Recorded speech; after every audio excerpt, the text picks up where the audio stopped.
All right, let's dive into one of the most persistent, most fascinating questions in all of American history. What was the real deal with the Freemasons and the founding of the United States? It's a question that spawned countless theories, so today we're going to dig in and see what we can find. You know this image. You've probably had it in your pocket all day. The all-seeing eye, that unfinished pyramid. I mean, these are symbols that have fueled endless speculation about secret societies pulling the strings. But here's a fun fact. Of the 14 men involved in designing the Great Seal, only one, Benjamin Franklin, was even a Mason. And yet, this image has become the absolute poster child for a grand conspiracy. And that really gets us to the heart of it, doesn't it? Was the United States secretly designed by Freemasons? Were its core principles all encoded in these strange symbols that only the initiated could ever understand? It's a really compelling idea. But what if the truth is actually, well, more profound and hiding right out in the open? What if the real Masonic influence wasn't some hidden symbol at all, but a revolutionary set of rules? A blueprint, if you will, for self-governance that had been road-tested for more than 50 years before the revolution even kicked off. To really get this, you have to put yourself back in the 18th century. The Founding Fathers, they had this absolutely monumental task in front of them. They weren't just trying to win a war. They had to literally invent a nation out of a dozen or so colonies, each with its own identity, its own way of doing things, and frankly, a deep-seated distrust of its neighbors. I mean, think about the world they were coming from.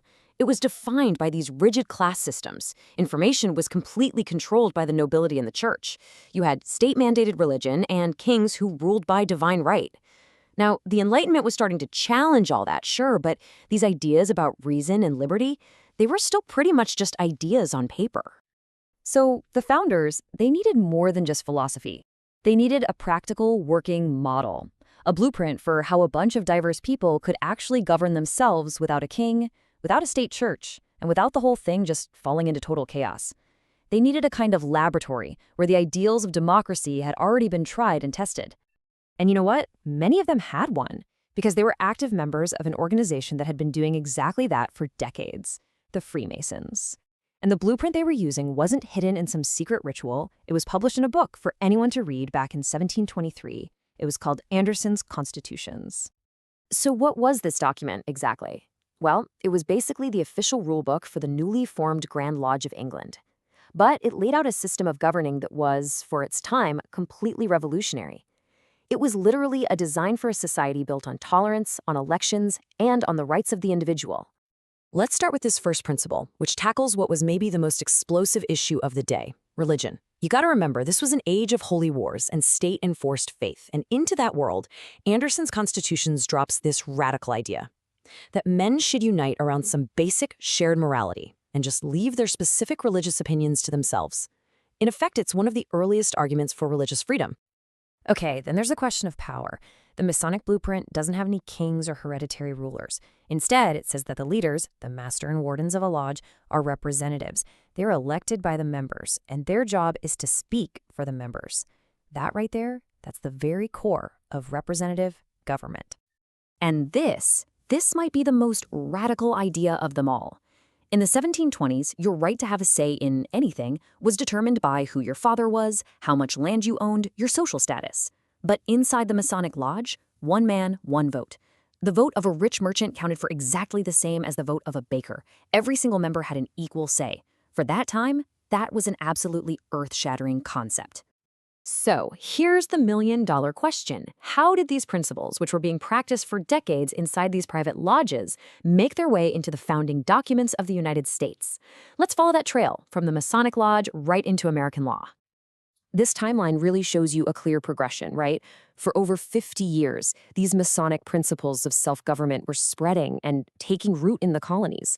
So when the time finally came to build a new nation, these weren't just abstract theories from some dusty old book. For many of the guys in the room, this was their lived experience.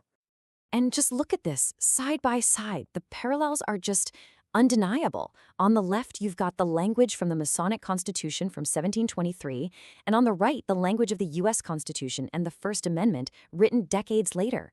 From religious freedom to the consent of the majority to freedom of speech, the DNA is just clearly visible.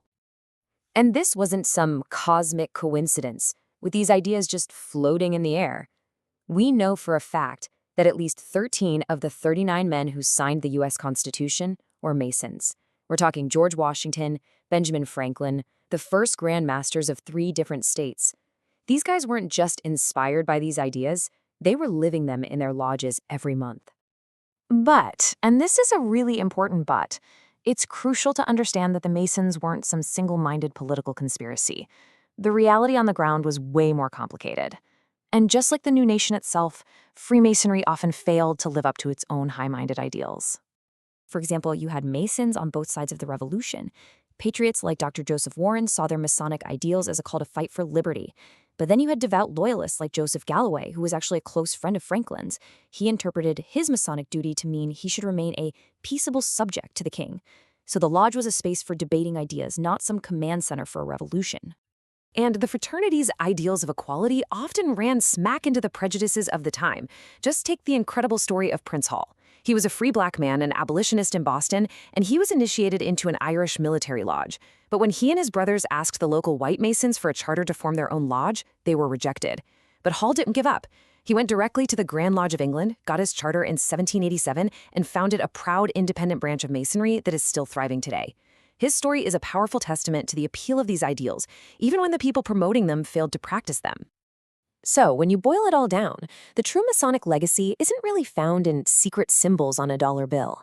It's not a story about a shadowy conspiracy. It's the story of how a powerful set of ideas, religious tolerance, representative government, and individual liberty, were tested, refined, and ultimately woven into the very fabric of a new nation. And maybe that's the real secret here, that in an age of kings and popes and emperors, the most hidden, the most radical, and maybe the most dangerous idea of all was that ordinary people from all walks of life could actually come together as equals and successfully govern themselves. Thanks for joining me for this one.